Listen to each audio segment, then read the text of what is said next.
This was from Noah P. in Newport Beach, California. And the question is, the days on market seem to be very high for a home we want to buy.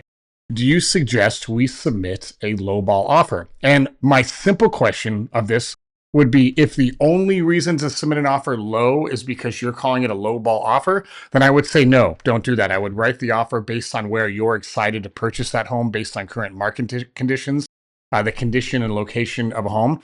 And in fact, I want to share something with you really quick. Newport Beach is wildly changing in its day-to-day or week-to-week or month-to-month market stats. And right now, this is according to Redfin, you can see that the median days on market right now, which means half of the listings that are above 66, half of listings are below 66. So that means on average, if you list your home for sale in Newport Beach right now, you can expect your home, if it was an average home, price average, average condition, average location, like average, is going to take about 66 days to sell.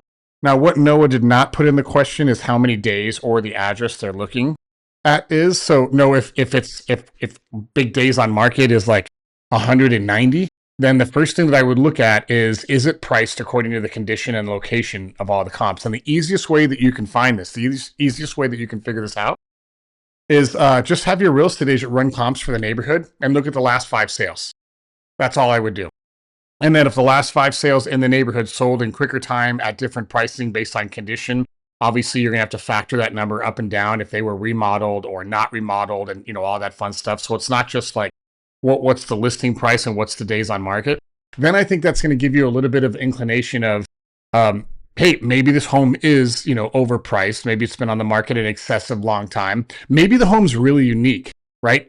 Typically, like we see weird things happen with very unique homes. Number one, they're really unique and they sell right away because people want that uniqueness, or it's on the complete opposite side. They're like so unique and they sit on the market forever. So that would be another thing that I would consider. The term that you want to look at, here's what I wrote down, is called days on market, or DOM. If you guys are looking at this after, I think, August of this year, then you're probably going to see DAM, which is days active on market. It used to be just days on market. And all this is calendar days that home has been actively marketed on the MLS. Long days on market doesn't necessarily mean there's something wrong with the home. It doesn't necessarily mean that it's priced too high. There literally may not be a buyer for that home. If there's in Newport Coast, right? Let's say there's a 27,000 square foot home that doesn't have an ocean view, that's still on the hill, going up that huge hill. There's probably not a whole lot of buyers that are willing to, purchase a home at 27,000 square feet that doesn't have an ocean view. And maybe an amazing home, maybe it's got an amazing backyard, maybe it's, great for entertaining.